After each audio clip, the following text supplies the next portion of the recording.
Hey guys, welcome back to the channel. My name is Craig and today we're going to talk about gestural piano technique.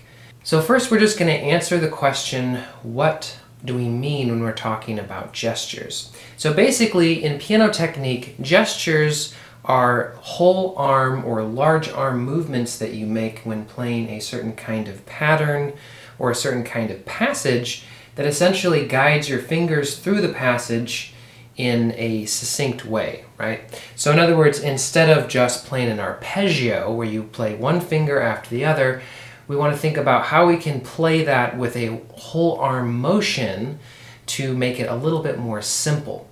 And when applied to different passages, this can be a really effective way to play. So in this video, we're going to talk about three basic gestures. We're going to talk about circular gesture, we're going to talk about up, down, or swan's neck gesture as I call it, and then we're also going to talk about rotation gesture. Okay, so let's start by talking about circular gesture. So circular gesture is basically the basic movement is when you make a circle with your arm and your wrist. So if you look from the side, you'll see the arm is going lower and higher, but if you look from the top, you can see it's going side to side at the same time. So it's making this kind of circular movement, okay? Now, on first glance, we can see that that is beneficial in that it carries my hand and my arm laterally. And because we have these smooth edges of swinging around the corners, it's perfect for passages where we have notes that go in multiple directions. For instance, an arpeggio that goes to the top and back down, like this. So let's just take a few minutes to analyze that. So notice that the lateral movement started here and went all the way up here, so that my fingers don't have to reach. In fact, all my fingers have to do is go down.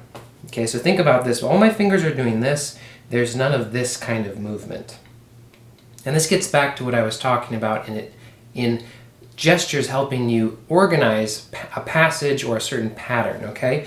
So notice how my fingers are only doing this, and my arm is carrying me up to the top note and then back down. And because I have those smooth edges, right, where I sort of wrap around the corner, it's one movement, it's not a movement up and then a separate movement down, it's one smooth movement. And let me just show you that again.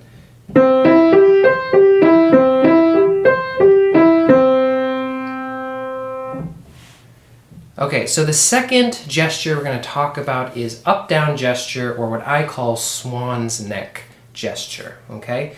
Actually, the first name for this gesture actually tells you exactly what it is. And it's just up and down with the arm, the wrist, and the hand and fingers, of course. Now, you'll notice that I'm pivoting at the elbow, and this is a really important point. My shoulder is not moving. Okay, so we generally don't want to move our upper arm too much because the large muscles in the upper arm, they tire really quickly and they can kind of actually slow you down. So we don't really want to use them as much. Obviously, there will be times where we'll want to move our arm this way or move our arm that way, which involves more upper arm. But for the most part, it's just going to hang freely from our shoulder joint. Okay. So that up-down arm gesture can be used in many different kinds of passage work, but what I'm going to show you today is in, say, a passage where we have a series of chords. And I'm just going to simplify this by playing first inversion triads in the key of C, starting with a first inversion C chord, playing up, etc. Okay. So I'm going to do this kind of in slow motion so you can see from the side.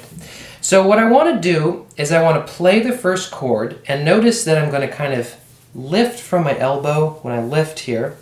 But notice that my wrist is going to kind of also move. Okay, so my wrist is not going to be stiff like so. We want this to be nice and relaxed, and this helps the fingers from becoming claws, really, okay? So what I'm going to do is I'm going to lift, and notice that my wrist moves a little bit. And think about it like this.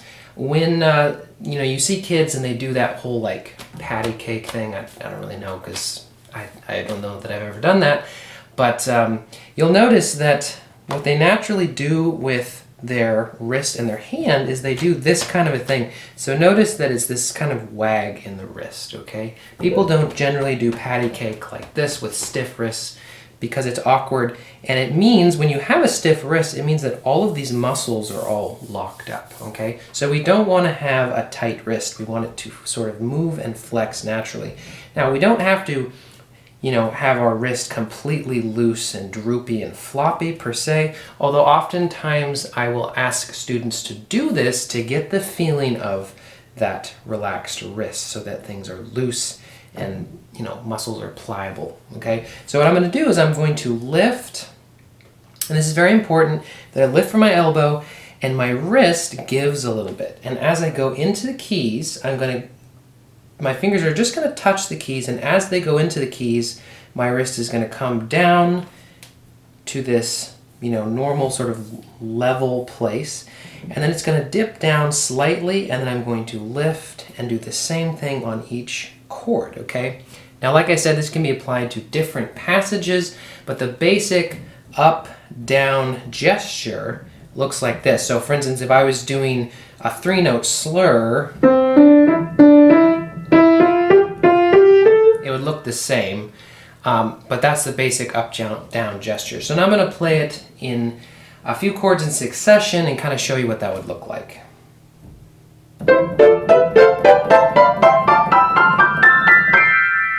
Okay, so what you'll notice is that as I'm playing faster, the movements are much smaller, but it's often helpful to make the movements really big when demonstrating because it can be harder to see at speed.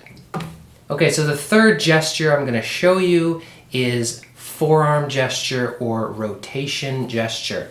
Now, rotation is a much more widely accepted whole arm or gesture movement, but I'm going to talk about it a little bit differently than you may have heard of it, and if you haven't heard of rotation, make sure you check out one of my other videos where I explain what rotation is.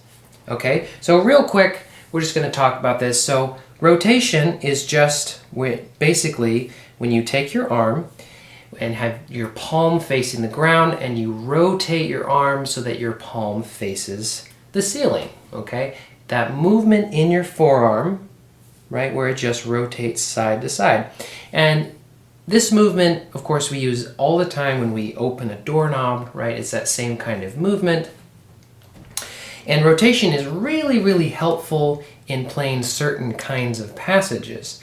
And we're going to look at this with just a simple trill. And of course, we can use this in many, many different kinds of passages, and we'll get into that more in later videos. But for now, we're just going to look at a trill, okay? So the first thing that you'll notice is that when I rotate my arm to the right, and then back to the left, and then to the right and to the left, that's the perfect kind of movement to use when I have some sort of passage where notes are going in opposite direction, like a trill. Or we can actually use this, let's say, in something a little bit different with a larger interval. Let's say I have some sort of oscillating fifth, like so, and it's going to look like this. Okay, so I'm again going to play very slowly, and then I'm going to speed up a little bit so that you can see, like I said, with the up-down motion, that as you get faster, the motion has to get smaller. But I'm going to do it really big at first so that you can see what it looks like.